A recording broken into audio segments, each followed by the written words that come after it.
Zoti ju bekoft të dashur vëllezër dhe motra. Nuk e dini sa shumë ju dua në Zot.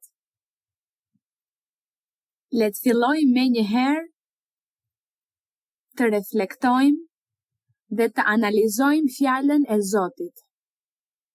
Dhe ne mendojmë, ndonjëherë reflektojmë që ka shumë besime fetare. Bota është e mbushur me fe, me besime fetare, me besime. Disa thonë se janë të krishterë, sepse besojnë në Krisht.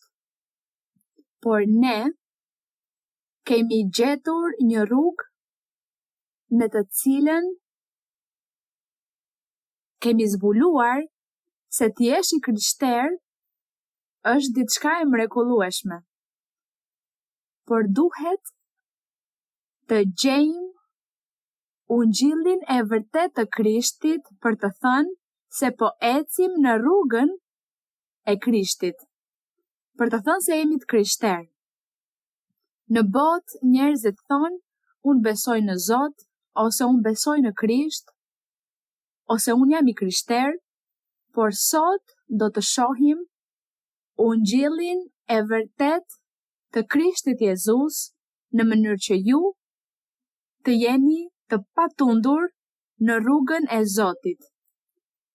Para se të fillojmë, titulli që unë i vendosa temës që do të shohim sot, tani është ku konsiston ungjilli i vërtet i Zotit ton Jezu Krisht.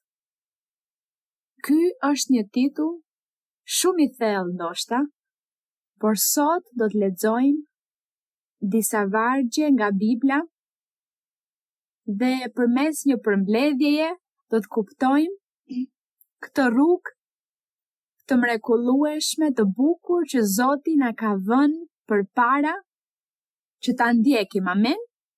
Lavdi Perëndison. Dhe le të fillojmë me Joelin, do të lexojmë librin e profetit Joel në kapitullin 2, vargu 28.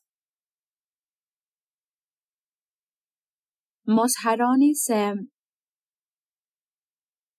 do të studiojmë sot rrugën apo udhën e vërtet apo ungjillin e vërtet të Krishtit, që ju të mos ngatroheni asnjëherë, sepse shumë njerëz do t'ju thonë, edhe un kam besimin tim fetar, kam kishën time dhe ne atje besojmë në Krisht.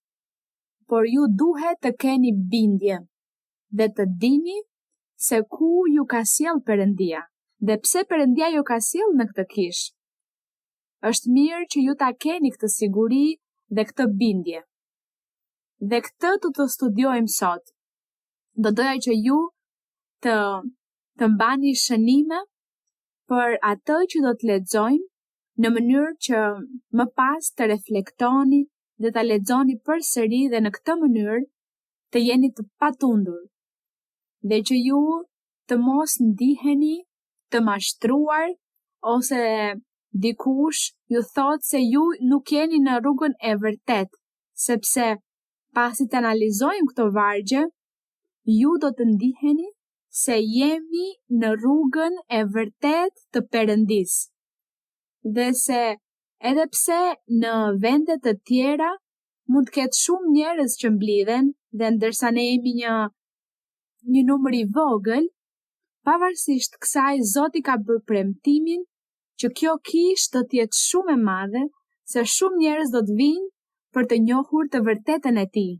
Dhe Zoti ju ka vendosur juve për këtë punë, për të ungjillëzuar. Ndaj sot do të përgatitemi. Le të fillojmë me leximin në librin e Joelit, kapitulli 2, në vargun 28 thuhet: Mbas kësaj do të ndodhë që unë do të përhap frymën tim mbi çdo mish. Mbas kësaj. Por çfarë ndodhi para kësaj? Sepse këtu po thuhet pas kësaj do të përhap frymën tim. Çfarë ndodhi para kësaj? në vargjet e mparshme të kapitullit 2, dhe që nuk do t'i lexojmë për shkak të mungesës së kohës, por këtu nga vargu 15, 16, 17, deri në vargu 27, Perëndia po flet se në ditët e fundit, ose në të ardhmen, ai do të dërgonte një person që do të jepte lumturi, që do të sillte transformim jete, do të ndryshonte zemrat dhe do të jepte paqe, shërim për shpirtin dhe për trupin. Dhe ky person quhet Jezu Krisht, Zoti ynë Jezus Nazarenas. Perëndia po fliste për këtë premtim, për faktin që ai do të vinte, dhe kështu ndodhi sepse Krishti erdhi dhe ai predikoi për 3 vite. Edhe pse ai e filloi punën e tij në moshën 30 vjeçare, pavarësisht kësaj ai që në fëmijëri dhe në rini, ai lavdëroi Zotin, e përlëvdoi dhe mësoi shumë njerëz.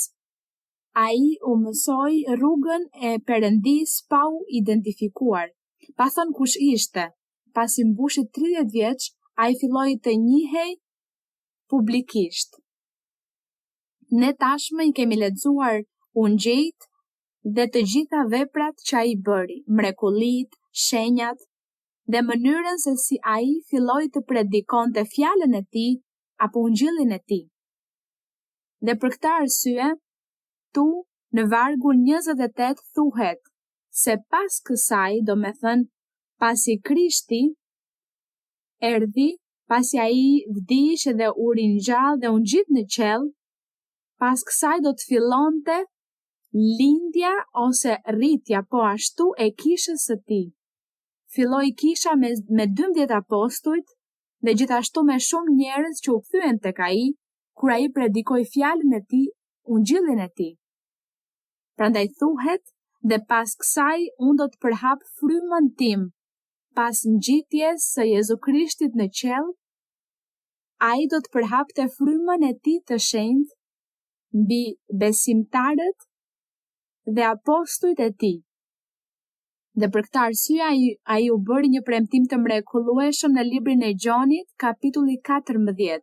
Le të kërkojmë librin e Gjonit, kapitulli 14, në vargun 16. Gjoni 14. Në vargun 15 dhe 16, nëse dëshironi, lexoni, ju lutem.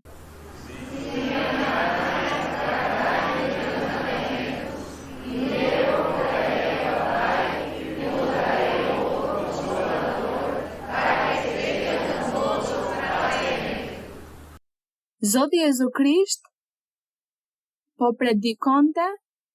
ju predikonte ju dishepujve të tij dhe njerëzve që po e dëgjonin dhe ju thoshte: nëse më doni, zbatoni urdhërimet e mia, dhe unë do t'i lutem Atit dhe ai do t'ju jap një ngushëllues tjetër që do të qëndroj përgjithmonë me ju. Kjo është ajo që ndodhi pasi Zoti u ngjit në qiell. Filloi vepra e mrekullueshme e ungjillit të vërtet të Krishtit Jezus. Tani po e kuptojmë më mirë vargun e Joel 2:28 kur thotë: dhe pas kësaj unë do të përhap frymën tim. Pas shfaqjes së Krishtit, pas predikimit të tij, mësimeve të tij dhe më pas u kryqëzua, ai vdiq, u ringjall dhe u ngjit në qiell. Atëherë, më pas, Zoti përhapi frymën e tij të shenjtë, po jo para se të jepej premtimi përmes Krishtit, i cili tha: unë do t'i lutem Atit dhe ai do t'ju jap një ngushëllues tjetër. Frymën e së vërtetës thuhet në vargun 17 që bota nuk mund ta marrë sepse nuk e sheh dhe nuk e njeh, por ju e njihni sepse qëndron me ju, por një ditë në një të ardhme jo të largët do të jetë në ju, thëndryshe brenda zemrës tënde, ose zemrës suaj. Kështu që thuhet në vargun 16, në librin e Gjonit 14, po lexojmë vargjet nga 16 deri në 26, dhe këtu në vargun 26 thuhet: por ngushëlluesi, fryma e shenjtë që Ati do ta dërgoj në emrin tim do t'ju mësoj çdo gjë dhe do t'ju kujtoj të gjitha këto që ju thash. Këtu është premtimi i mrekullueshëm i Krishtit kur tha se ai do të dërgonte një tjetër ngushëllues, frymën e shenjtë, dhe që ai, fryma e shenjtë, do të na mësonte, do të na drejtonte dhe do të na fliste për gjithçka që duhet të bëjmë. Dhe ky premtim i mrekullueshëm është ai që na çon te ungjilli i vërtet i Krishtit. Nëse ju pyesni veten, ose nëse dikush ju pyet ju, cili është besimi i vërtet fetar, cili është ungjilli i vërtet i Krishtit, si mund të gjej një kish unë që predikon të vërtetën e Perëndis? Këtu po mësojmë.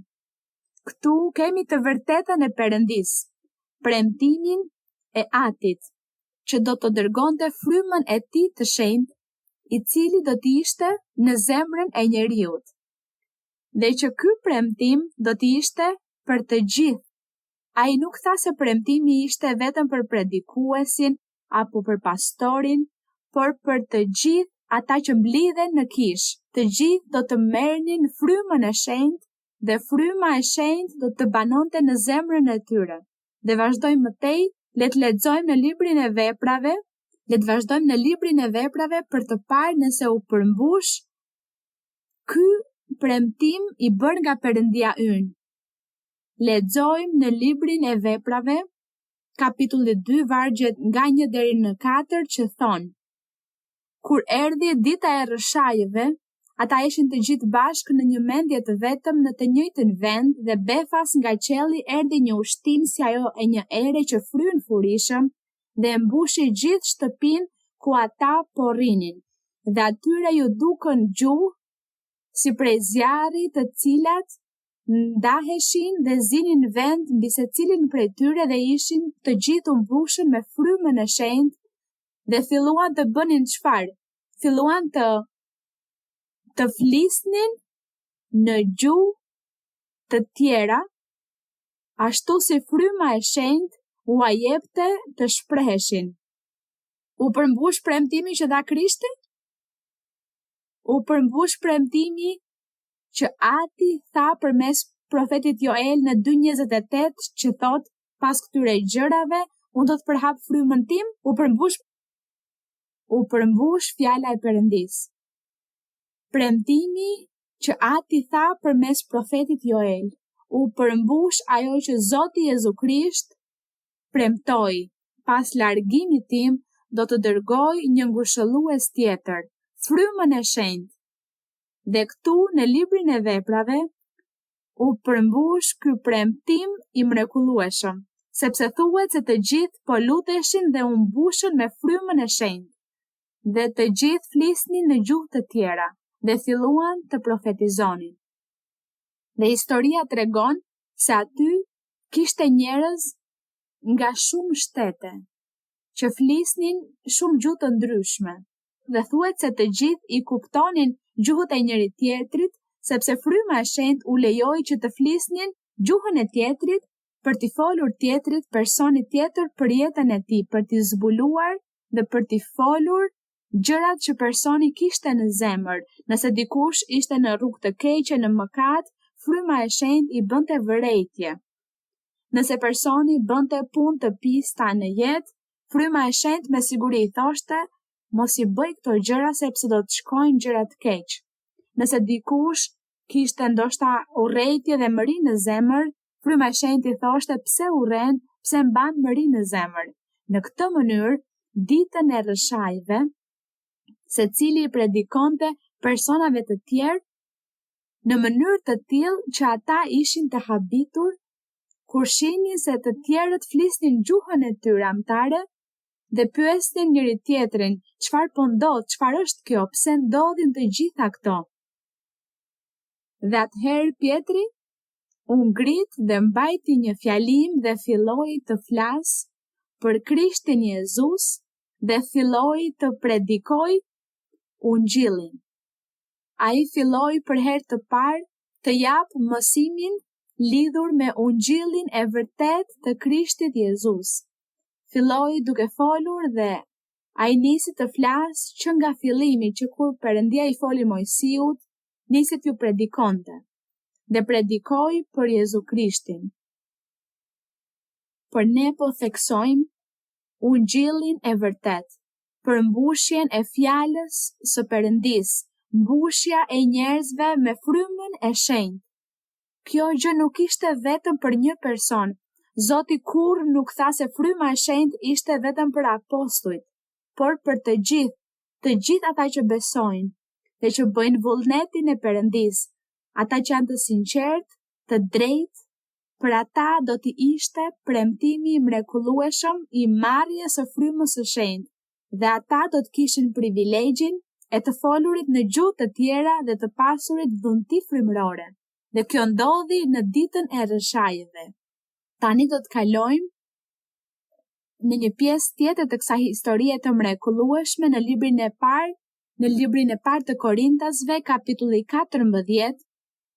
Apostulli Paul tregon përvojat e tij që ai nisi të kishte me ungjillin e vërtet të Krishtit Jezus, ato që ai përjetoi dhe mësoi dhe mësimet që ai ju dha kishave të ndryshme, dhe në këtë rast kishën e Korintasve. Në librin e parë të Korintasve, kapitulli 14, vargu 23. Për të ditur nëse e keni hapur aty, mund të lexoni ju vargu 23.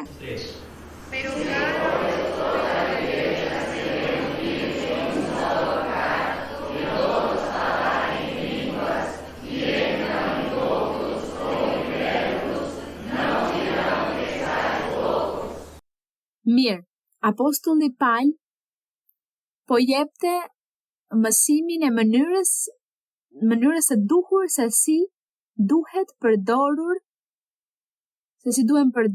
dhuntit frymërore që Perëndia po i jepte kishës së tij përmes frymës së shenjtë, dhe se si duhet të vepronte secili person, se si duhet të përdorte dhuntin frymërore. Atëherë ai nisi të mësonte në mënyrë që gjërat të ishin të rregullta, që çdo gjë të ishte e rregullt dhe askush të mos thoshte që jemi të çmendur, sepse ai thotë se të gjithë flisnin në gjuhë të tjera dhe kur ishin në kultin e adhurimit, të gjithë nisnin të flisnin në gjuhë të tjera dhe me siguri e bënin me zë të lartë. Ishin gjuhë të ndryshme. Dhe ai thotë se mund të hyjnë persona që vijnë për herë të parë në kishë dhe do të thonë se ju jeni të çmendur. Prandaj është më mirë që të profetizoni. Dhe nëse flisni në gjuhë të tjera, atëherë ulni pak zërin për të përlëvduar Perëndin, por nëse profetizoni është më mirë.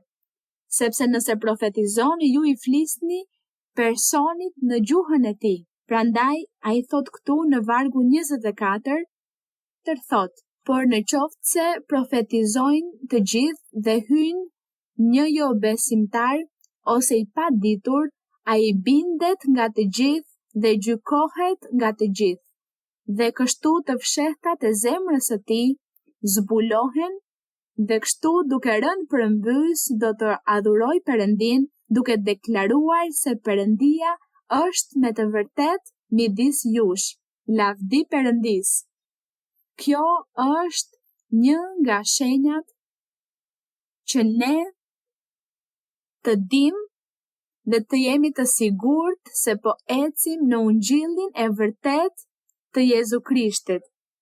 Shfaqja e frymës së shenjtë dhuntit frymërore dhe këtu kryesisht dhuntia e profecisë.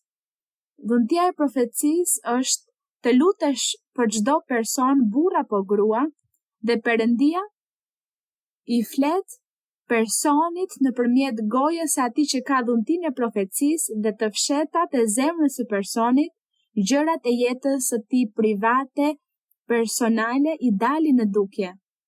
Dhe personi thot, ai person që po lutet për mua nuk më njeh. Përse po më thot gjërat që kam bërë në jetë? Veprimet e mia, të mirat apo të këqija, çfarë kam bërë në jetë, po ma thot. Përse, çfarë po ndodh? Çfarë ndodh? Ndodh që Perëndia është i vetmi që mund të hetoj zemrën tonë dhe të flas gjërat që janë thellë në zemër, është fryma e shenjtë, është dhuntia e profecisë. Dhe thot se dhuntia e profecisë është për të gjithë. Nuk thot se dhuntia është do t'i jepet vetëm atij që predikon ose pastorit. Është për të gjithë besimtarët. Kështu që në ungjillin e vërtet ne gëzojmë, shijojmë të gjitha këto mrekulli, e gjithë kisha. Nëse dikush ju thot në kishën time, vetëm pastori profetizon. Ai na thot, na flet, dhe na thot, unë jam me ju, vazhdoni ecni përpara.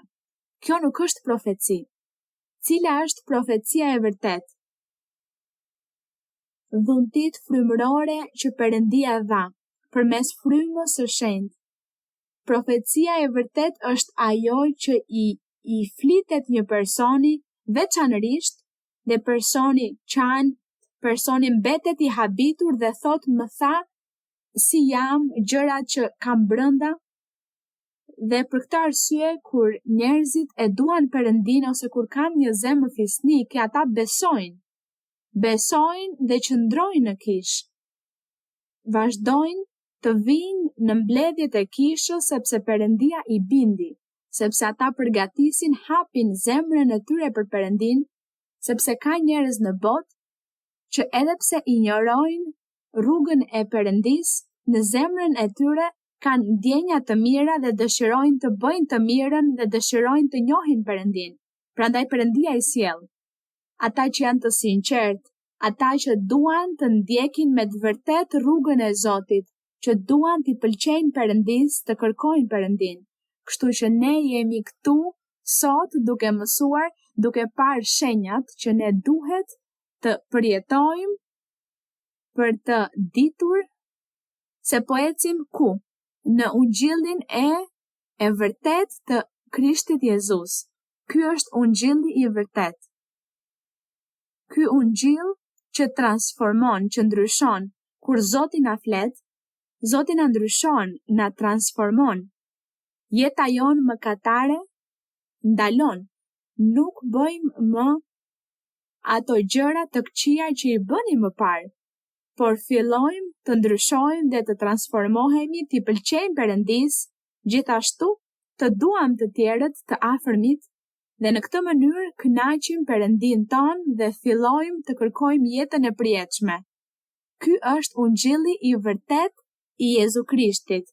Dhe le të lexojmë këtu në ungjillin sipas Lukës.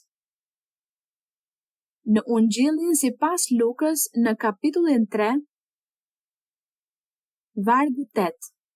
Lukas, kapitulli 3, vargu 8.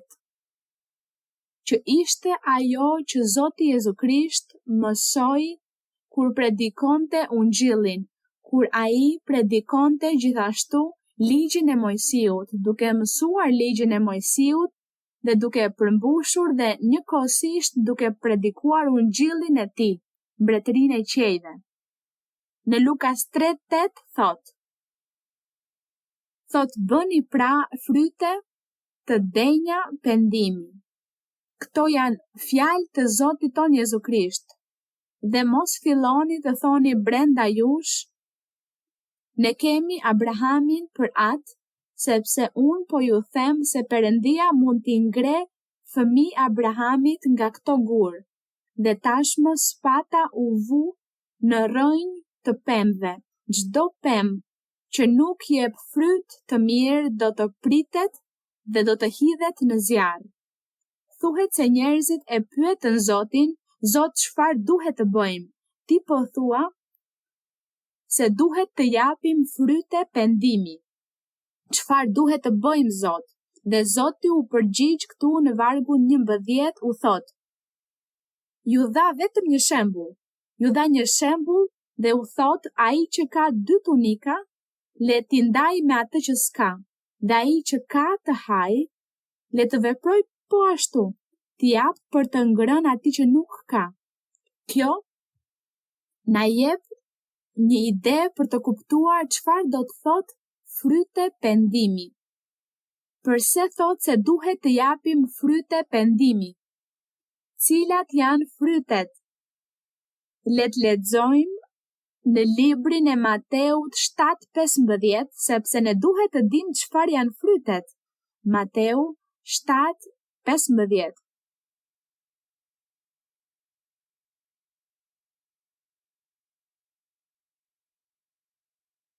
E keni gati? Mund të filloni të lexoni vargun 15.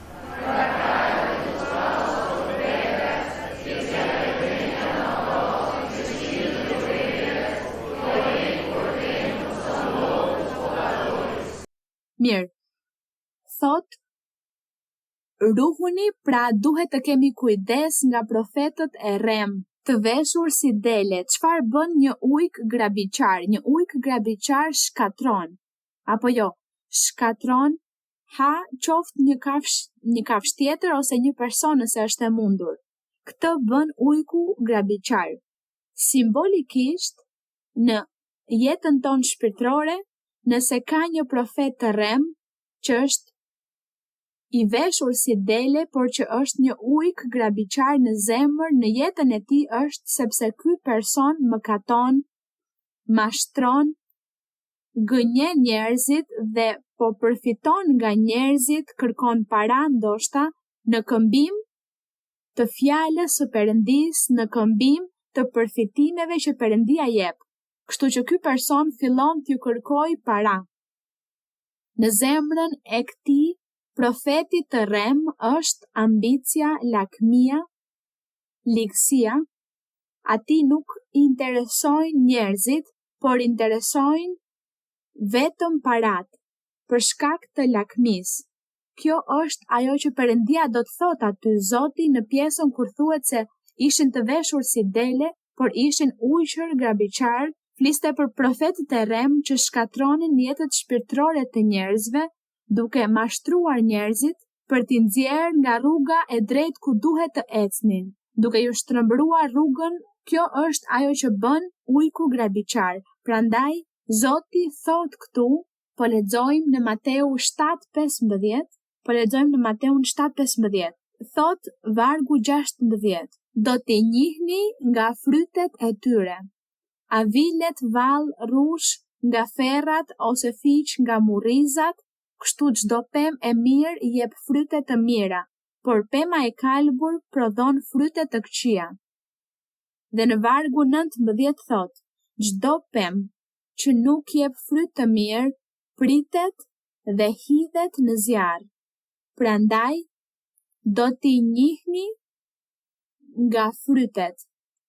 Do të njihni predikuesit e vërtet, ose ungjëlltarët, apostujt e vërtet, profetët e vërtet, do t'i njihni nga frytet.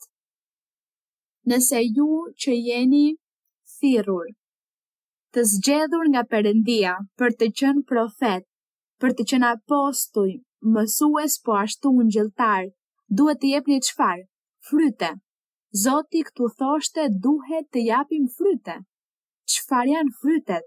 Cilat janë frytet? Le të lexojmë në librin e Galatas 5:22 për të përfunduar temën apo tezën ton këtë pasdite. Në Galatas 5:22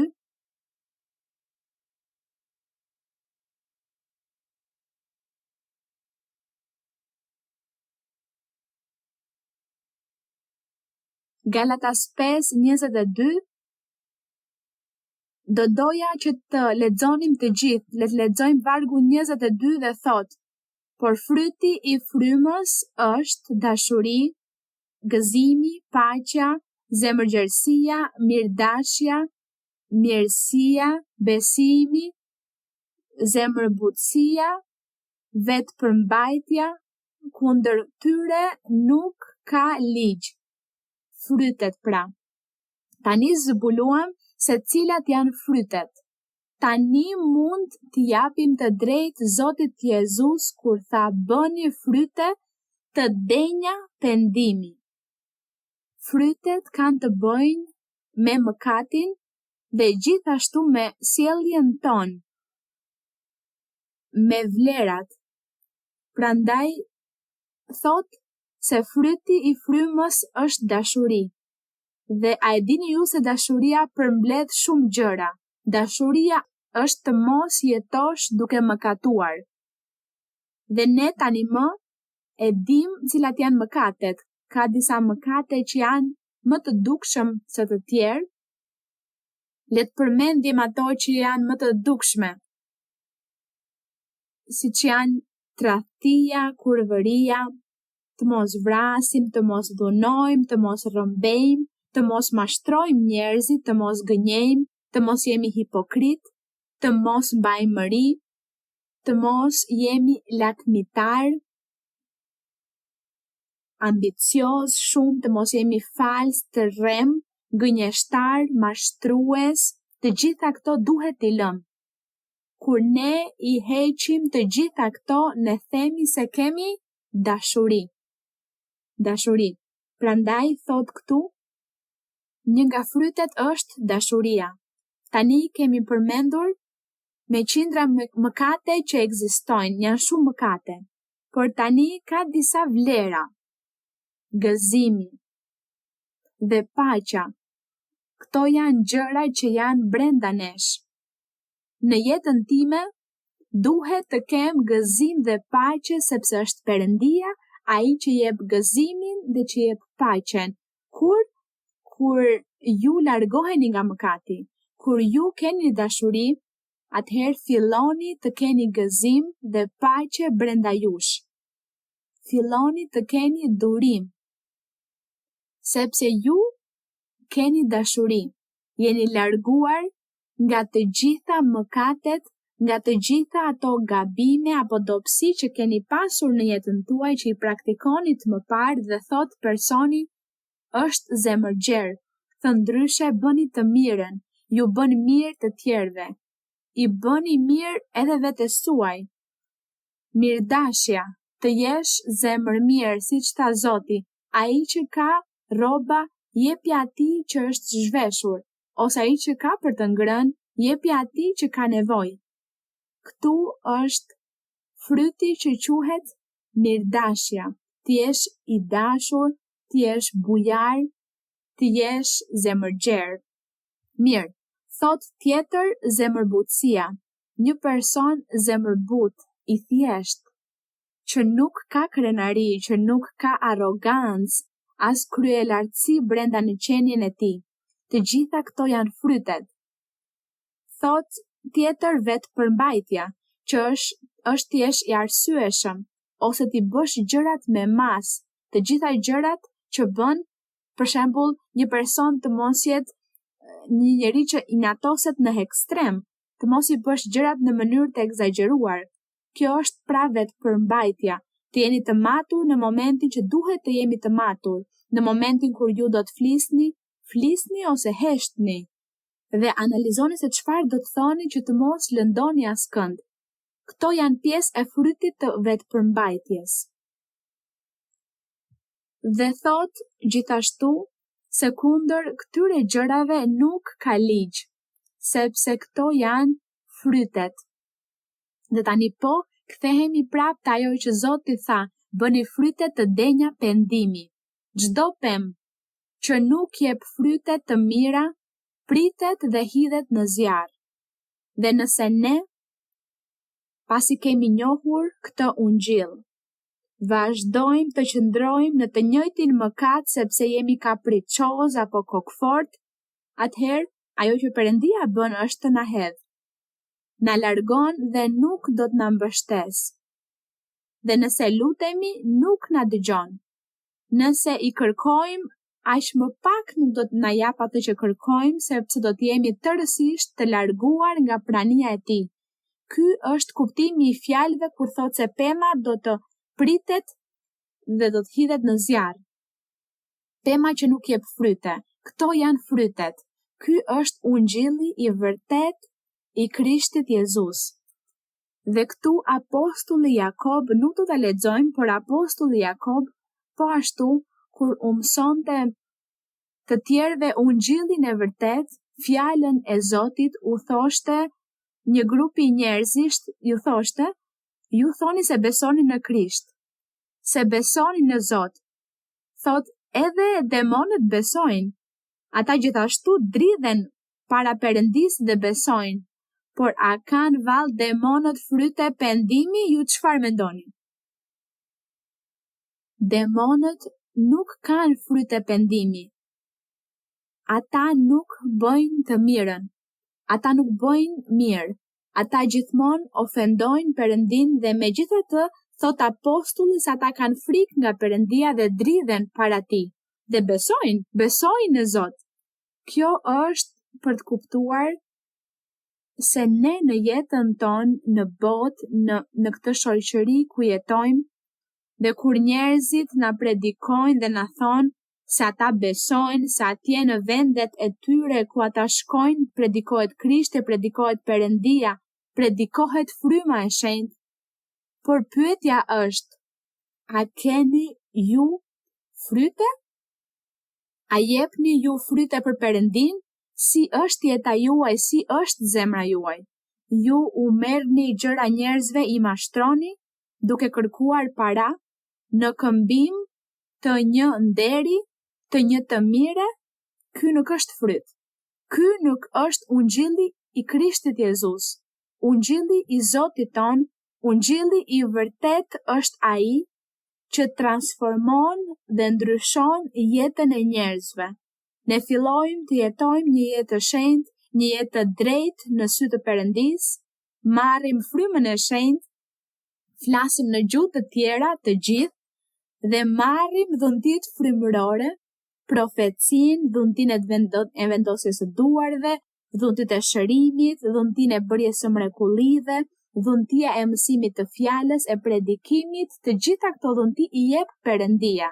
Dhe njerëzit duhet fillimisht të tregojnë se kanë ndryshuar, që nuk jetojnë duke bërë mëkat, që nuk janë hipokrit me Perëndin, që nuk janë hipokrit me njerëzit, me të tjerët, por që ka sinqeritet dhe drejtësi në zemrat e tyre. Lexuam këtu për frytet e frymës. Dhe lexuam kur Zoti Jezus thoshte bëni fryte të denja pendimi. Vëllezër dhe motra, dhe ju të gjithë që më dëgjoni, ky është ungjilli i vërtet i Zotit ton Jezu Krisht, që të mos mashtroheni, që të mos lejoni që t'ju mashtrojnë, sepse ka shumë vende që thonë se atje njerëzve ju bjet fikt, dhe çfarë vlere ka që dikujt i bjet fikt? Çfarë vlere ka që njerëzit po ecin në ajër? Çfarë vlere ka që dikush thot se ishte në karrige me rrota dhe se u ngrit të ecë? Nëse nuk ka fryte, nëse nuk ecën në rrugën e shpëtimit dhe të jetës së përjetshme. Sepse vetë Zoti Jezu Krisht e tha mirë kur mësonte dhe thoshte kërkoni më parë mbretërinë e Perëndisë dhe drejtësinë e tij, që do të thotë të mos mëkatosh, dhe të gjitha të tjerat do t'ju shtohen.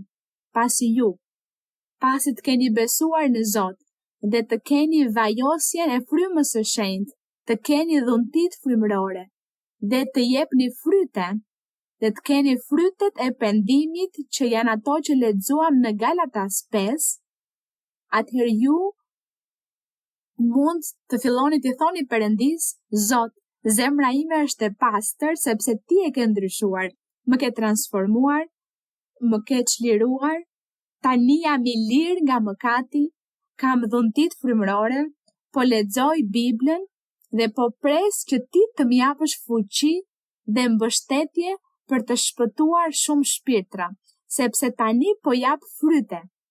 Tani njerëzit mund të thonë për mua se jap shembull të mirë, se jap dëshmi të mirë, se po tregoj se kam Perëndin në zemrën time. Atëherë çfarë më mbetet, Zot?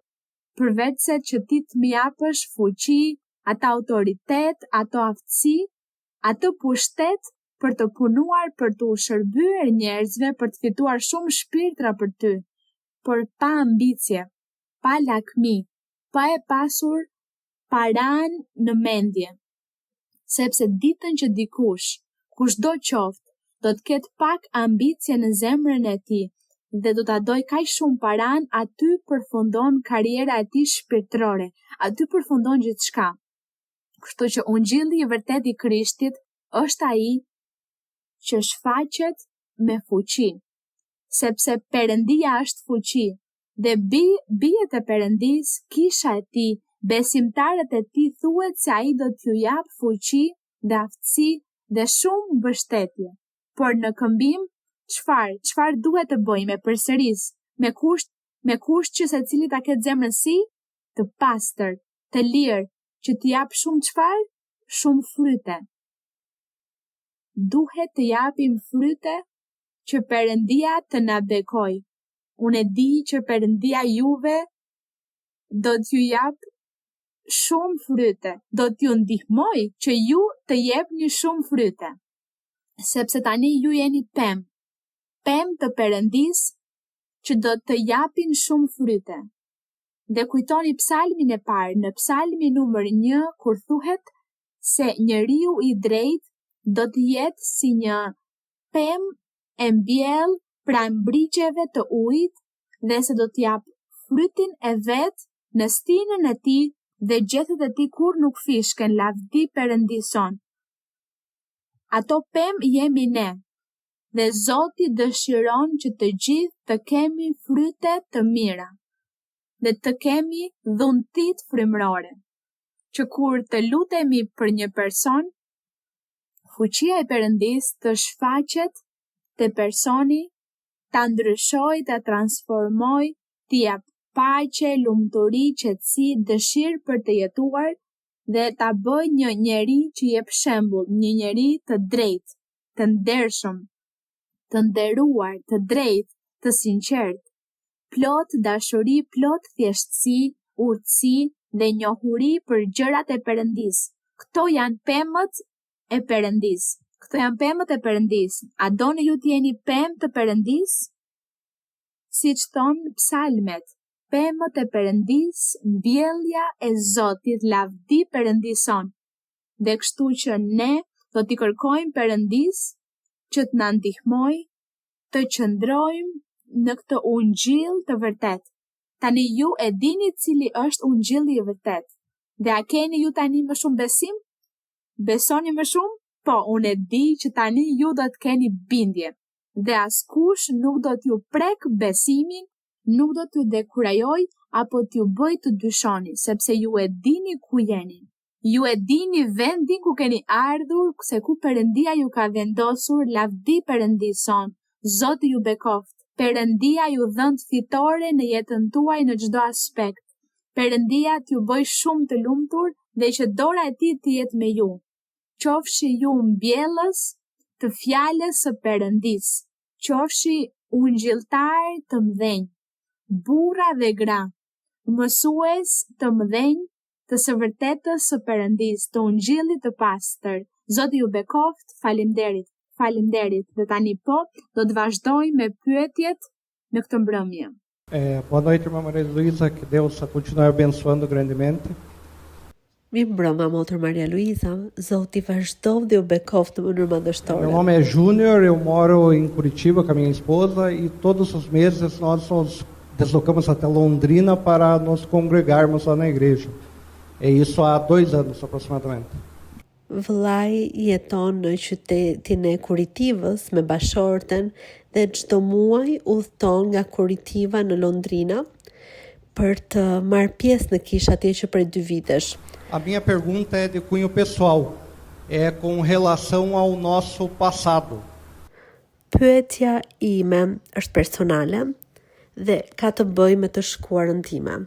Eu sinto no meu coração que o passado às vezes volta e não nos deixa evoluir espiritualmente. Unë ndjej në zemrën time që shpesh herë e shkuara kthehet dhe nuk na lejon që të jemi të qetë. E este passado faz com que a nossa evolução seja mais lenta, ou até mesmo fique estagnada, e por isso eu peço para a irmã nos ensinar como fazer com que esse passado não traga malefícios à nossa evolução espiritual.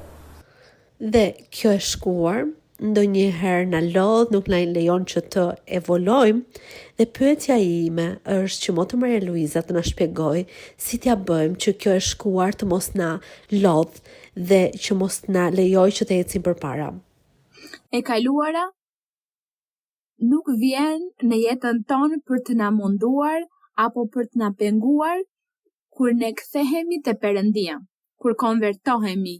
Gjëja më e rëndësishme është të kemi sigurinë te Perëndia, të kemi besimin tek Perëndia. Unë besoj se ju keni dëgjuar profeci, keni dëgjuar dhe nuk e di sa kohë keni që shkoni në kish, 2 vjet.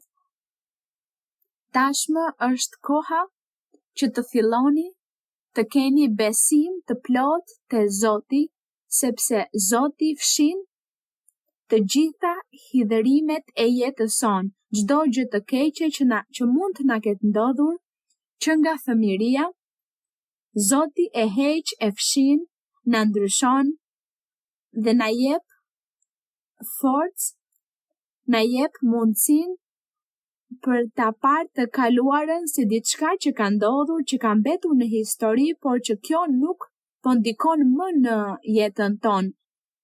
Nuk kam asnjë ndikim në jetën time, sepse Perëndia po më jep paqe, qetësi, Perëndia po më jep një jetë të re, kam pritshmëri të reja, Zoti po përmbush shumë gjëra të bukura tek unë, jetoj për Perëndin, jetoj për Zotin. Kjo është ajo që duhet të ekzistojë tek ne. Zoti gjithmonë thot, mos jeto në të kaluarën, mos jeto me kujtimet. Lëri ato pas, lëri dhe ec përpara. Jeto të tashmen. Kjo është, të jetosh të tashmen dhe të dëshirosh që e nesërmja të jetë më e mirë për jetën tonë shpirtërore. Në çdo gjë, sepse këtë do Perëndia, dhe të jemi optimist, sepse Perëndia është aty me ne dhe gjithmonë do të na jap gëzime, do të na jap lumturi, paqe. Këtë duhet ta presim nga Perëndia. Mos u shqetësoni sepse Perëndia me siguri do t'ju heq atë gjë të skaluarës që ju mundon. Mirë, vazhdojmë. Boa noite, irmã Maria Luiza. É prazer imenso estar diante da senhora. Mirëmbrëma Motër Maria Luiza, është një bekim i madh të jem përballë jush. Irmã Maria Luiza, eu gostaria de fazer uma pergunta da Bíblia referente a 2 situações semelhantes, onde a primeira está em Gênesis, capítulo 19. Motër Maria Luiza, motra dëshiron t'ju bëj një pyetje nga Bibla, e cila është në 2 pjesë të Biblës. E para është në Zanafillën, në kapitullin e 19, vargu i 8. Posso ler, irmã? Mund të lexoni. E disse: Rogo-vos, irmãos, que não façais tal maldade. Eis que tenho 2 filhas que não conheceram o varão, e eu vou-las trarei fora, e fazei delas o que bem parecer, somente nada façais a estes varões, pois vieram à sombra de meu telhado.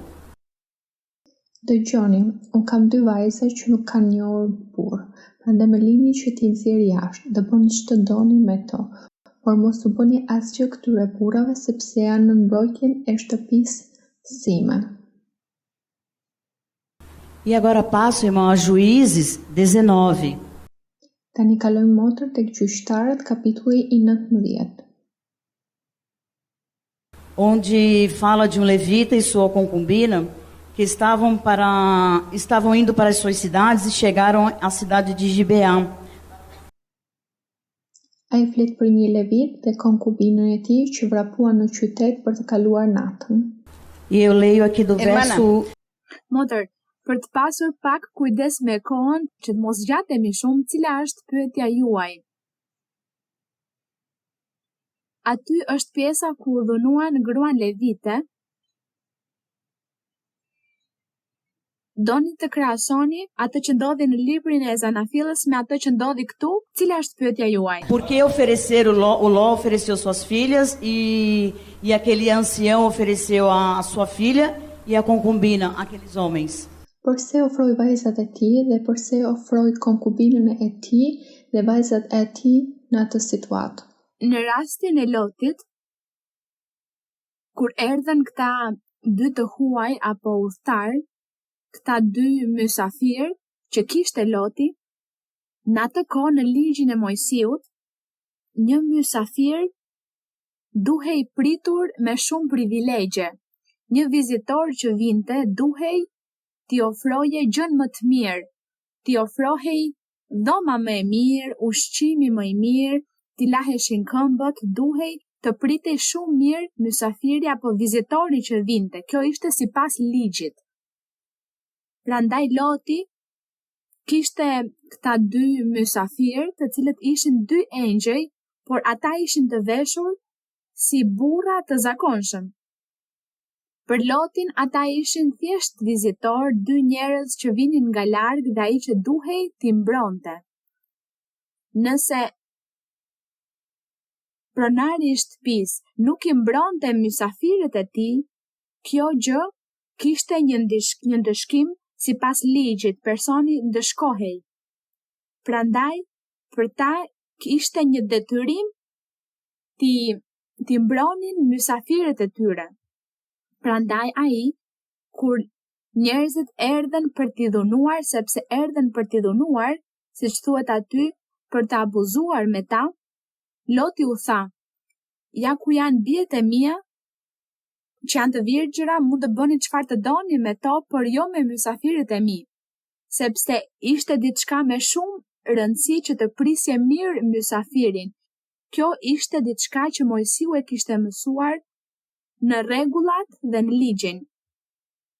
Lidhur me atë që ju lexuat në librin e gjyqtarëve, në rastin e konkubinës ndodhi e njëjta gjë. Burrat erdhen për të bërë keq, për të dhunuar, dhe ai mendoi se ishte më mirë që të ofronte gruan që të bënin çfarë të donin me të, dhe thuhet se ata e përdhunuan dhe e vranë. Sepse burrat, mysafirët, duheshin respektuar, ishte si të bëje një mëkat të madh para Perëndis nëse nuk i ndihmoje këta njerëz. Ndërkohë që në atë kohë vlera e gruas nuk ishte e njëjtë me vlerën që Perëndia i kishte dhënë burrit. Sot është ndryshe, sepse Zoti Jezu Krisht me ungjillin e tij solli barazin mes burrave dhe grave. Tani Perëndia nuk sheh më nëse dikush është burr apo grua, por ai shikon zemrën. Zemra është ajo që Zoti shikon, qoftë një burri apo një gruaje. Ai shikon një zemër të sinqertë, por në lashtësi në të kaluarën kjo ishte tradita dhe ligji, dhe kjo ishte respektueshme. Prandaj konkubinës ju desh të vuante pasojat e përdhunimit. Megjithatë, Perëndia bëri që të paguhej kjo, ndëshkoi njerëzit që bën atë të keqe kundër saj. Po, vazhdojmë. Boa noite, irmã Maria Luísa, que Deus a abençoe. Mirëmbrëma, Motër Maria Luísa, Zoti ju bekoft. A minha pergunta é em Jeremias 44, 17 e 18, irmã. Pyetja ime gjendet në librin e Jeremias 44, në vargjet 17 dhe 18. Por, mas certamente tudo o que cumprimos para oferecer incenso à Rainha do Céu e derramarmos libações, como fazemos nós e nosso país, nossos reis, nossos príncipes, na cidade de Judá e nas ruas de Jerusalém, e tivemos abundâncias de pão e prosperamos, e nada de mal nos sucedeu. Mas desde que deixamos de oferecer incenso à Rainha do Céu e de derramarmos libações, tudo nos falta, e é a espada e a fome somos consumidos.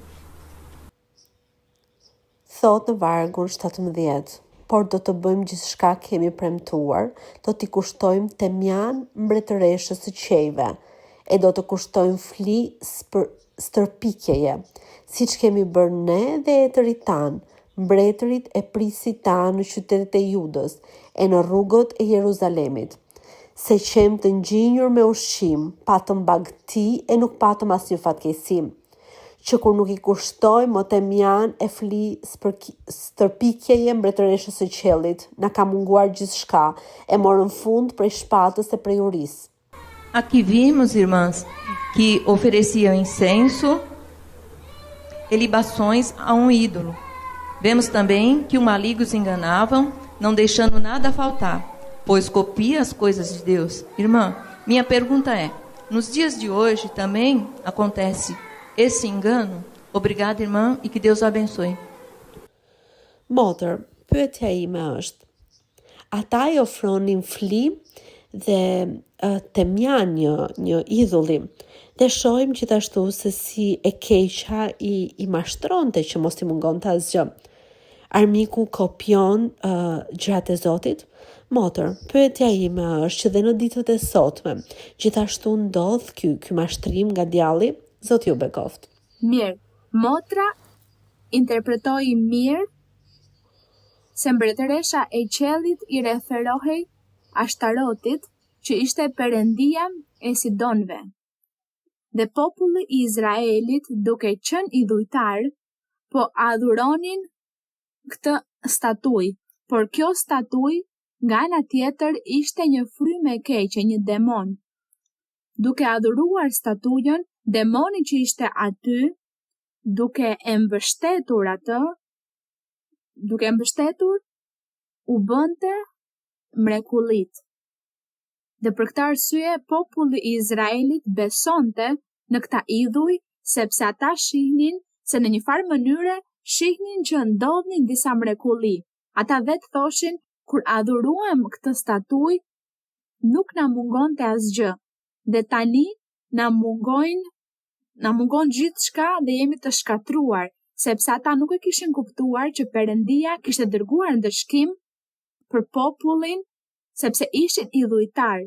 Ata mendonin se për shkak se hoqën dorë nga adhurimi i statujës, kishin filluar të ndodhinin gjithë këto të këqija e gjithë kjo përndjekje që ata kaluan, në të cilën vdiq një numër i madh njerëzish nga ushtria babilonase.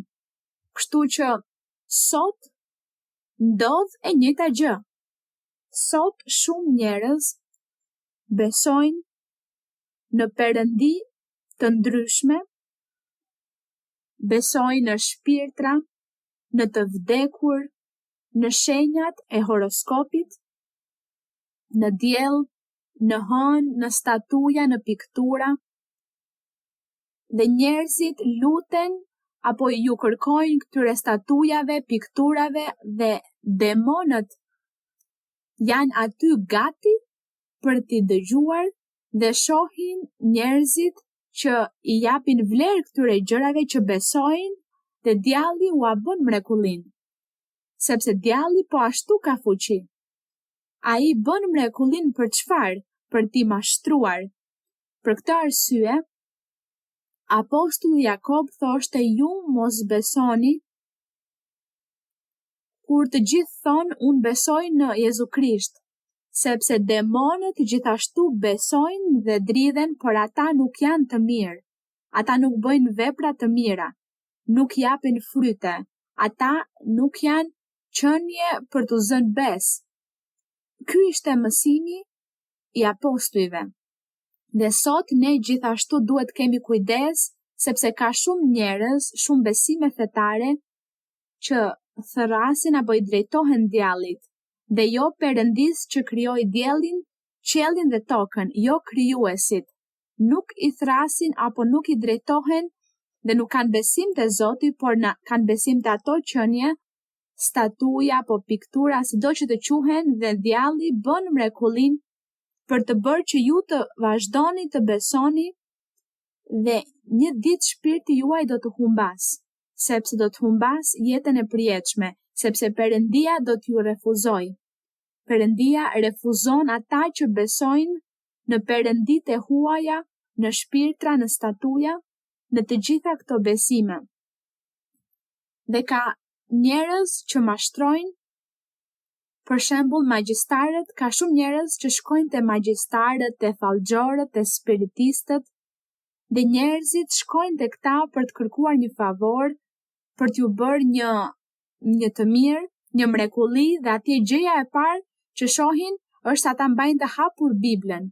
Dhe me siguri magjistari apo spiritisti thot besoni në Zot, sepse ky është mashtrimi që djalli përgatit që njerëzit të bien në grackën e ignorancës dhe të mbeten aty si sklever.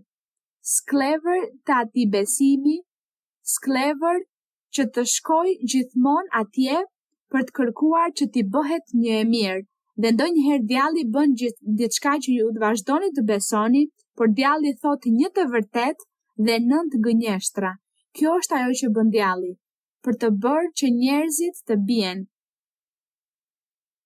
Për këtë arsye ne duhet të lexojmë Biblën dhe përveç kësaj duhet të jemi të sinqertë dhe të dëshirojmë të kërkojmë të vërtetën e Perëndisë dhe të jemi të drejtë dhe të sinqertë me Perëndin që ai të na ndihmojë, të na ndriçojë, të na drejtojë dhe të na ruajë dhe të na mbrojë nga rënja në grackën e armikut.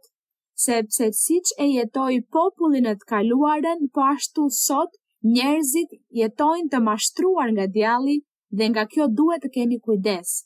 Për këtë arsye ne predikojmë një Perëndi të fuqishëm, një Jezu Krisht të gjallë, të vërtet dhe të fuqishëm, që shfaqet dhe ne japim fryte sepse Perëndia është me ne. Dhe nëse Perëndia nuk është me një person, ai person nuk jep fryte pendimi kurrë. Kjo është shenja e rrugës së vërtet që duhet të ndjekim. Mirë, vazhdojmë tutje me pyetje të tjera. Mi mbrëma motor Maria Luisa, një mirësardhje për zemër për ju dhe ekipin tuaj. Pyetja ime ka të bëjë me profecit që kam marrë dhe Perëndia dëshiron që ne të japim frytin, të jemi të fortë, të zellshëm, të arrijmë pagëzimin me frymën e shenjtë dhe dhurata të tilla si profecia, të cilat profecia i nxit, ngushëllon dhe ndërton. Por unë kam një pyetje, çfarë është aftësia dalluese dhe si është dhe a është një dhuratë dhe si zbatohet në profeci? Dallimi i frymrave është një dhunti frymërore e frymës së shenjtë. Dallimi i frymrave është një dhunti që Perëndia i jep dikujt, është aftësia për të njohur apo dalluar gjendjen emocionale, sjelljen e një personi, qoftë shpirtërore, fizike, emocionale, materiale, pra ky është dallimi i frymrave. Por dallimi i frymrave jepet dhe ndodh kur je përballë personit duke folur apo duke biseduar ose duke i mësuar diçka, ose ndoshta personi vjen dhe më tregon problemin e tij, vështirësitë, mundimet apo lumturinë që po përjeton me Perëndin, dhe kur e kanë këtë kontakt këta persona, ai që ka dhuntinë e dallimit të frymrave e kupton nëse ky person është i trishtuar apo i gëzuar, nëse po gënjen, nëse ka frymra të këqija, nëse është i smur ndoshta ose nëse i kanë bërë magji, kjo është ajo që dallohet. Ky është dallimi i frymrave. Është një dhunti që Perëndia jep, por është më e lehtë që dikush të ketë dhuntinë e profecisë sesa dhuntinë e dallimit të frymrave. Sepse për të dhënë dhuntinë e dallimit të frymrave, Perëndia kërkon që personi të ketë shumë shenjtëri, drejtësi, shumë sinqeritet para tij. Perëndia kërkon këtë për t'i dhënë dikujt këtë dhunti. Megjithatë, le të luftojmë dhe t'i kërkojmë Zotit që të na aftësojë për të pasur këtë dhunti dhe për t'i shërbyer më mirë Zotit, sepse kjo dhunti është për të ndihmuar vëllezërit dhe motrat tona që janë në konflikte shpirtërore ose materiale. Kjo është dhuntia e dallimit të frymrave. Mirë, vazhdojmë tutje me një pyetje tjetër. Boa noite, irmã Maria Luisa. Que Deus abençoe. Mirëmbrëma, Motër Maria Luiza, Zoti ju bekoft. Venho da obra de Londrina. O Senhor está me cumprindo hoje o que ele disse em profecia, que estaria diante da sua serva amada. Unë vi nga kisha Londrinës dhe sot Zoti më ka përmbushur një premtim që do isha para bijës. E se a senhora me permite, eu tenho uma pergunta no livro de João, capítulo 2. Nëse më lejon, kam një pyetje në librin e Shëngjonit, kapitulli 12. Ungjilli sipas kujt? Kapitulli i Shëngjonit 12. Versículo 31. Në vargun 31. Gjoni 12:31. Po. Agora é o juízo deste mundo, agora o príncipe desse mundo será lançado fora. Tani bëhet gjykimi i kësaj bote. Tani do të hidhet jashtë sundimtari i kësaj bote.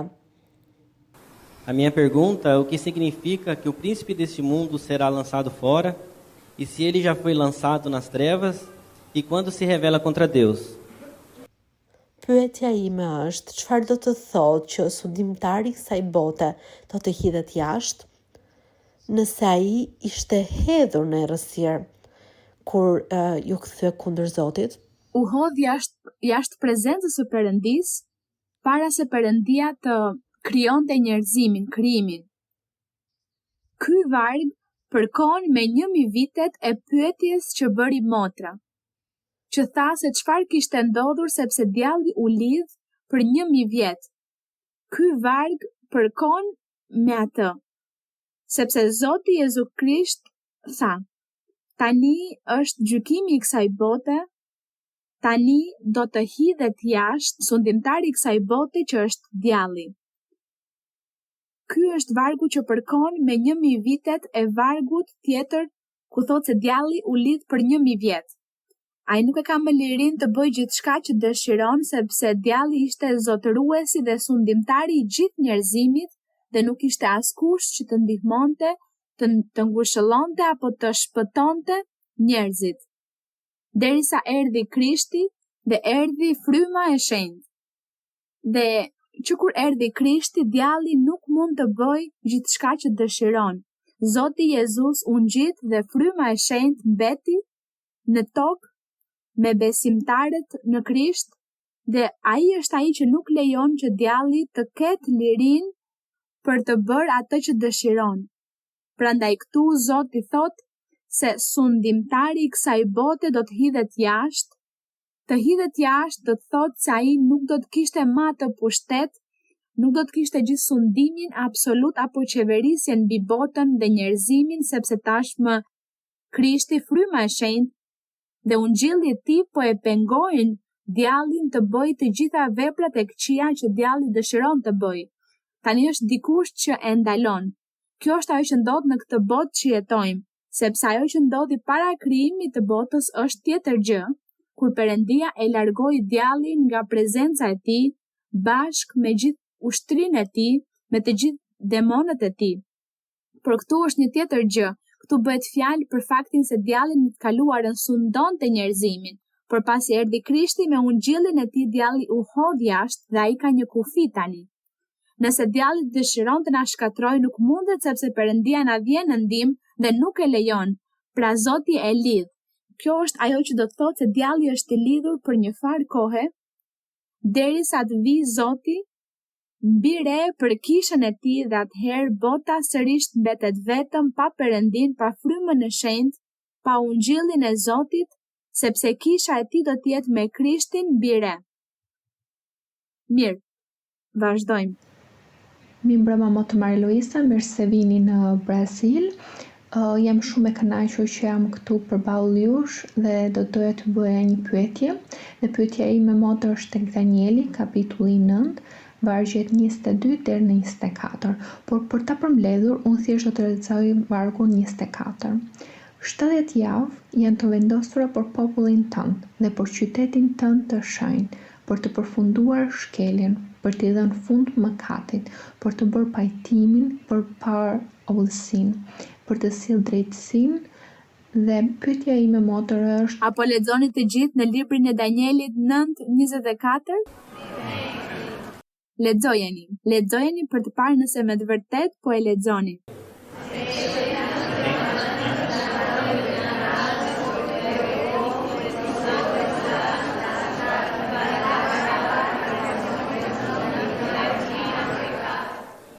Cilat të jenë këto 70 javë?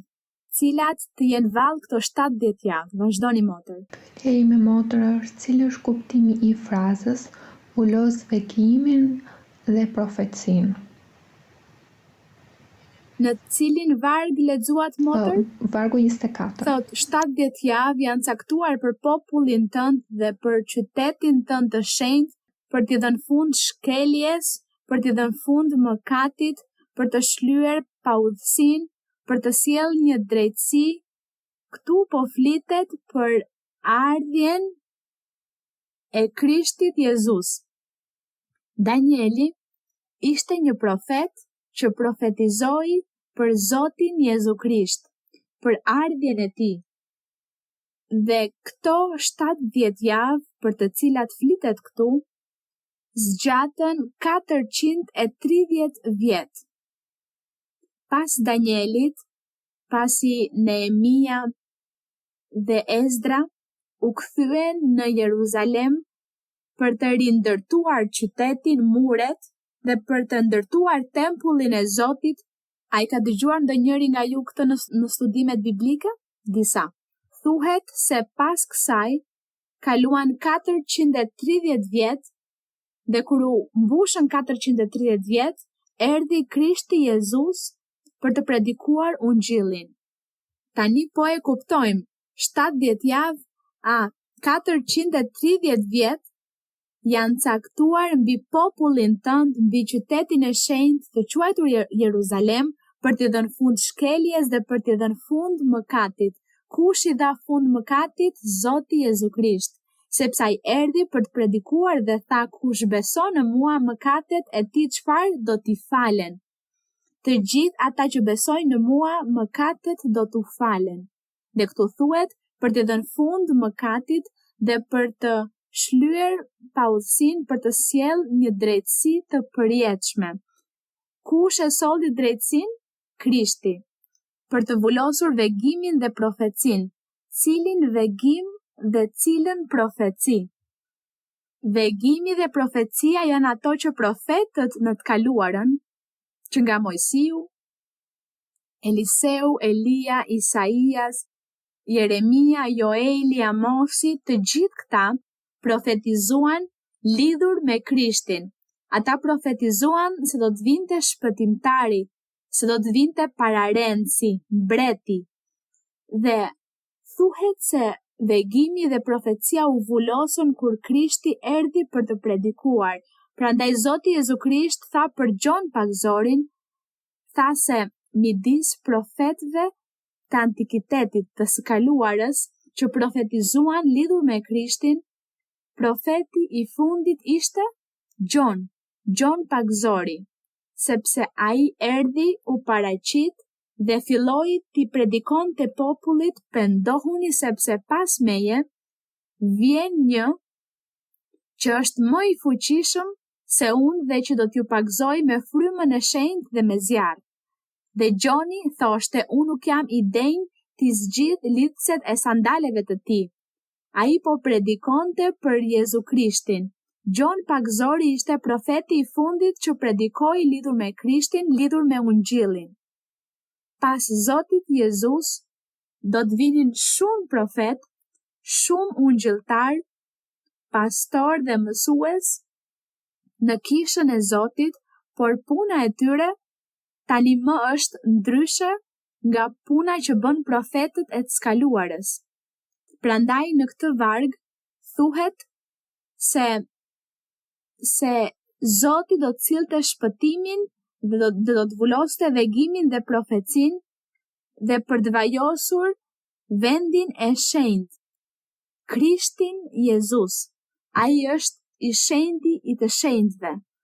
Dhe ky varg u përmbush, ky varg është përmbushur. Krishti erdhi, u vajos, si shenjti i të shenjtëve si mbreti dhe ka nisur një etapë, një epokë e re në jetën e njerëzve. Profetët në të kaluarën në antikitet e bën detyrën e tyre për të profetizuar punën e tyre dhe ajo që than u përmbush dhe tani ka filluar epoka e re e ungjillit, ungjilli i Zotit, ku ai shfaqet në kishën e tij, por profetët e sotëm nuk do të profetizojnë më për një person të së ardhmes, por profetët e sotëm i flasin çdo personi personalisht dhe i thonë çdo personi beso, pendohu sepse ti dyshon, ti nuk ke besim, ka shumë dyshime brenda teje, ti je një person që të pëlqen të gënjesh, je mashtrues, ndrysho sepse Perëndia dëshiron të bekoj, kjo është ajo që bën një profet sot në kishën e Zotit. Kështu që ky vegim dhe kjo profeci i referoheshin profetëve të së kaluarës që profetizuan për Krishtin Jezus, ndërsa profetët e sotëm apo apostujt apo ungjilltarët që të gjithë kanë të njëjtin funksion, pashtu mësuesit bëjnë të njëjtin gjë si profetët apo apostujt, ata ndihmojnë besimtarët që të jenë të përsosur duke u lutur për njëri tjetrin dhe Zoti Perëndia në këtë mënyrë këshillon dhe i mëson çdo personi shenjtërinë dhe përsosmërinë duke përdorur këto dhunti të mrekullueshme. Faleminderit Perëndisë son. Pra kjo është ajo për të cilën flet ky varg në librin e Danielit, gjë që u përmbush lavdi Perëndisë son. Vazhdojmë po. Mirëmbrëma, Motër Maria Luiza. Mirë se erdhe në Brazil. Vi nga kisha e Londrinës dhe jemi shumë të lumtur që të kemi këtu me ne. Ky është një premtim i përmbushur e Zotit, fakti që janë parë shërbëtores së tij të dashur. Se a irmã me permite, eu gostaria de fazer uma pergunta no livro de Mateus 10, capítulo 40 a 42. Nëse motra më lejon, do doja të bëja një pyetje në librin e Shën Mateu 10, nga vargu 40 në 42. Mund të lexoni, motër. O que a vós recebem, recebe a mim, e o que me recebe, recebe aquele que me enviou. O que recebe a um profeta, porque este é o profeta, receberá a recompensa de profeta. E o que recebe a um justo, porque este é justo, receberá a recompensa de justo. E quem dera de beber, ainda que seja só um copo de água fresca a um destes pequeninos, porque é discípulo, em verdade eu vos digo, que não perderá sua recompensa. Kush ju pranon ju, më pranon mua, dhe kush më pranon mua, pranon atë që më ka dërguar. Kush pranon një profet, se është profet, do të marrë shpërblimin e profetit, dhe kush pranon një njeri të drejtë, se është i drejtë, do të marrë shpërblimin e njeriu të drejtë. Kushdo që i jep njërit prej këtyre të vegjëlve, qoftë edhe një gotë ujë të ftohtë, sepse është dishepull, me të vërtet po ju them, se ai nuk do ta humbas shpërblimin e tij. Irmã Maria Luísa, nos poderia ampliar estes versos? Muitas graças e que Deus a bendiga. Motër Maria Luiza, mund të na i shpjegoni të vargje? Shumë faleminderit dhe Zoti ju bekoft. Faleminderit. Zoti Jezus, duke theksuar këtu veprën e tij ungjillëzuese, gjithashtu donte të theksonte që dishepujt e tij ishin njerëz të rëndësishëm që meritonin gjithashtu respekt dhe vëmendje nga populli ose nga njerëzit që i dëgjonin. Dhe këtu Zoti thot në vargun 40, do të lexoj, ai që ju pranon, më pranon mua. Dhe ai që më pranon mua, pranon atë që më ka dërguar, sepse Zoti i kishte dërguar dishepujt e tij, 2 nga 2, dhe u tha shkoni, ungjillëzoni, bëni shërime, bëni mrekulli, dhe nëse në ndonjë vend, në ndonjë shtëpi nuk ju pranojnë, nuk ju mbajnë mirë, atëherë pastroni, shkundni plurin e këmbëve, sepse bekimi nuk do t'ju shkojë atyre. Dhe Zoti theksonte se kush pranon Zotin Jezu Krisht, Gjithashtu duhet të pranoj dishepujt e tij sepse ishin të dërguar prej tij. Prandaj ai thoshte, kush ju pranon juve, ai që ju pranon, më pranon mua. Dhe ai që pranon një profet në emër të një profeti do të marrë shpërblimin e një profeti. Dhe këtu flet për të vegjëlit. Dhe kushdo që t'i jap për të pirë qoftë edhe vetëm një gotë ujë të ftohtë ndonjërit prej këtyre të vegjëlve, ai po ju referohej apostujve të tij, thotë se kushdo që do t'ju jap një gotë ujë do të shpërblehej. Zoti po mësonte vlerat, respektin e punës që ata po bënin në atë kohë, duke theksuar se të gjithë për punën që bëjnë kanë një shpërblim. Edhe pse në të vërtetë shpërblimi vjen nga Perëndia, por Perëndia ju vendos në zemër njerëzve që t'i japin diçka, një dhuratë apo donacione, por kjo nuk duhet të kthehet në një biznes apo jo. Sepse kjo ishte ajo që ndodhi në fillim me Ungjillin, që Zoti filloi të bënte shumë mrekulli, shumë shërime, dhe njerëzit u mbushën me krye lartësi, me lakmi për paran, dhe filluan të kërkonin para për të bërë një mrekulli, të kërkonin para për të bërë një shërim, për të kërkuar para për të lutur për një person, për t'ju vendosur duart, ata filluan të kërkonin para, dhe e morën si një mundësi për të pasuruar, dhe Perëndia u zemrua, dhe nga kjo gjë Perëndia zemrohet. Perëndia zemrohet me një person që bën këtë, largohet nga personi dhe e lë vetëm derisa të vi djalli për ta poseduar, kështu që veprat e këtij personi nuk janë më të Perëndis, por janë djallëzore, sepse djalli është lakmitari. Djalli është ai që kërkon para dhe që ka lakmi dhe dëshirë për gjërat materiale. Djalli është ai që i nxit këto gjëra. Prandaj duhet të kemi kujdes që zemra jon të mos devijojë dhe të shkojë drejt kotësive, që nëse Perëndia na jep dhunti frymërore, na përdor me fuqi për të bërë mrekulli dhe shenja, gjithçka duhet të jetë falas sepse Perëndia ma dha falas. Atëherë unë gjithashtu e jap falas. Një vendosje duarsh, një lutje, duhet të jetë falas, dhe shpërblimi do të vijë nga Perëndia në një apo në një mënyrë tjetër. Kjo është dhe Perëndia do të jetë me ne. Por kur njerëzit nisin për shkak të lakmisë të kërkojnë para për të pasuruar, Perëndia largohet dhe vijnë frymrat e këqija dhe posedojnë këta njerëz, dhe ju do të shihni se këta njerëz kur nuk do t'ju mësojnë juve vlerat. Ata kur nuk do t'ju mësojnë apo t'ju thonë që të jetoni një jetë të drejtë, një jetë të shenjtë, që të kërkoni jetën e përjetshme, që të largoheni nga mëkati, kur nuk do t'ju thonë këto, por vetëm mendojnë për parat, për rrugën më të shkurtër për të fituar para.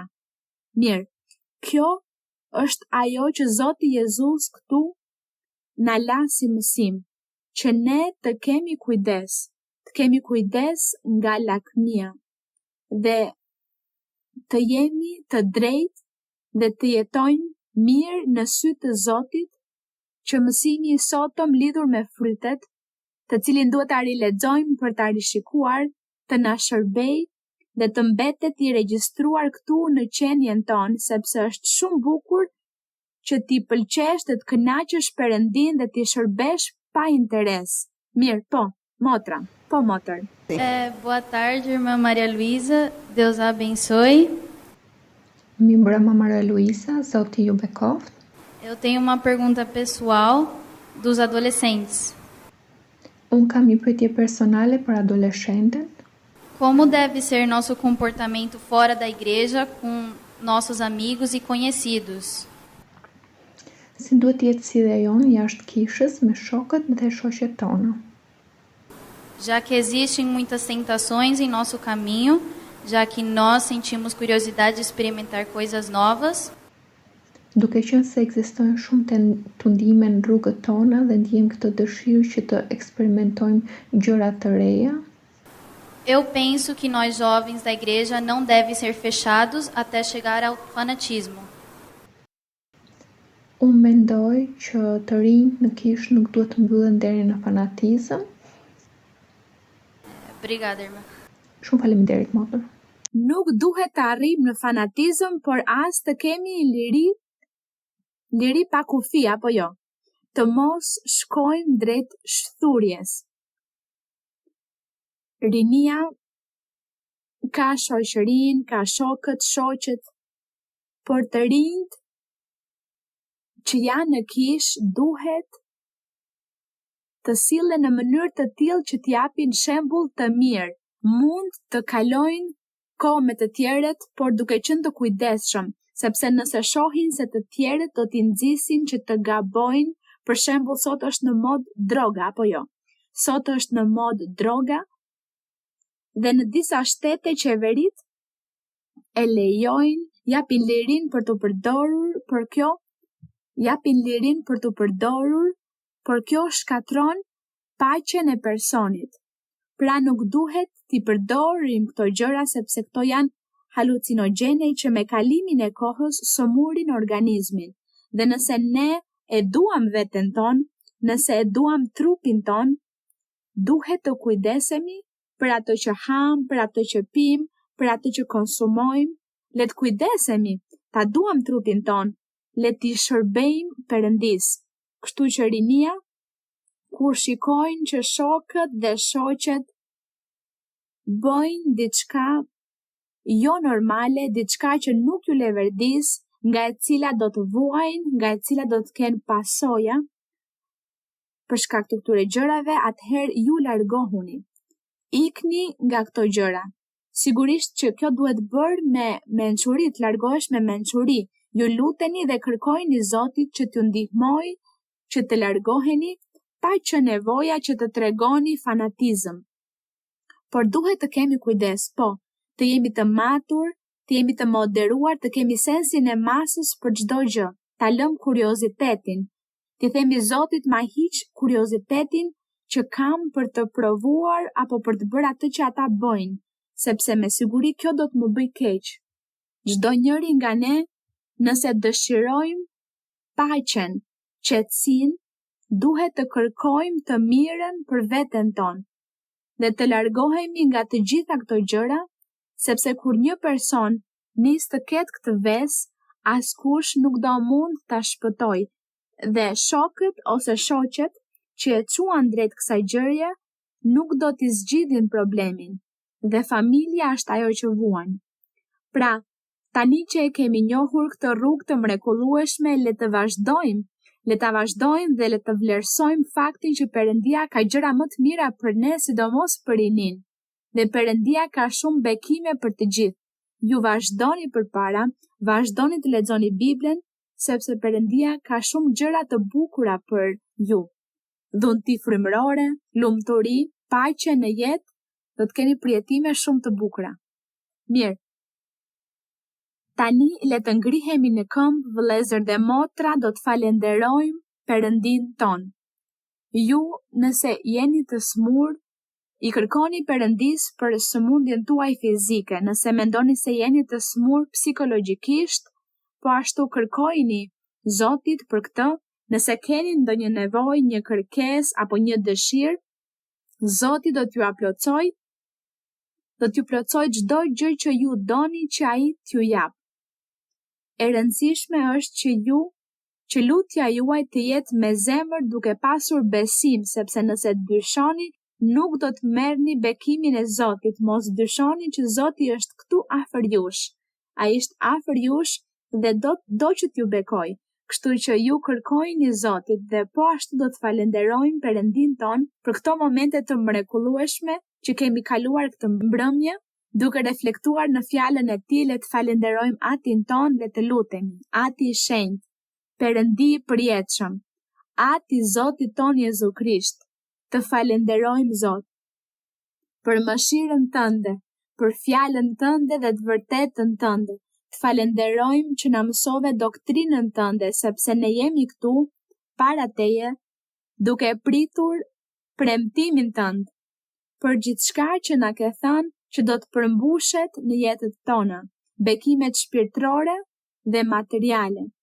Prandaj në këtë moment, Zot, të kërkoj që të shtrish dorën tënde të fuqishme mbi vëllezërit dhe motrat ose personat që janë të sëmurë fizikisht, që kanë ato sëmundje që nuk kanë shërim apo mjekim, sëmundjet terminale të pashërueshme. Zot, zgjate dorën tënde dhe ti je ai që shiron dhe që çliron dhe që heq dhimbjet, që heq të gjitha mundimet që djalli, frymrat e liga, e ndyra kanë vendosur në disa njerëz.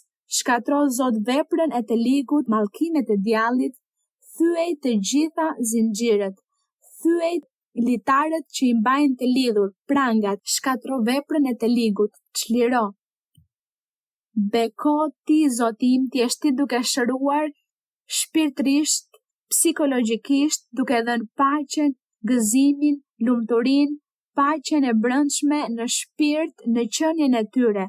Dërgo gjithashtu fuqinë e frymës tënde të shenjtë dhe ti je ti duke pagëzuar me frymën tënde të shenjtë të gjithë ata që nuk e kanë marrë të premtim të mrekullueshëm. Pagëzoj me fuqinë tënde dhe jepu dhuntit frymërore. Mësoju doktrinën tënde, fjalën tënde. Zbuloju rrugën në të cilën duhet të ecin. Ndihmoji të ecin përpara.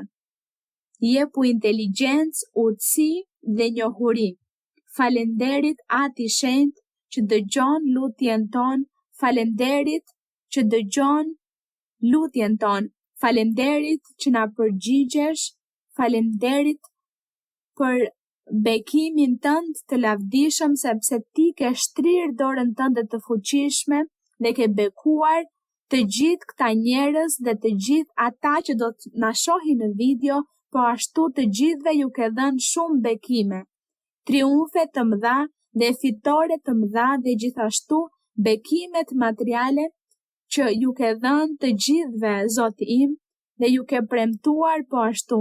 Falenderit Zot për bekimin tënd, falenderit për shfaqjen tënde, falenderit Ati i Shenjtë që shikon me sy mëshire këtë shtet dhe ti do të tregosh veten, do të shfaqesh në mënyrë madhështore duke ngritur njerëz me zemra të sinqerta për lavdin dhe nderin tënd, për ungjillëzimin e emrit tënd, për predikimin e ungjillit tënd të përsosur atim.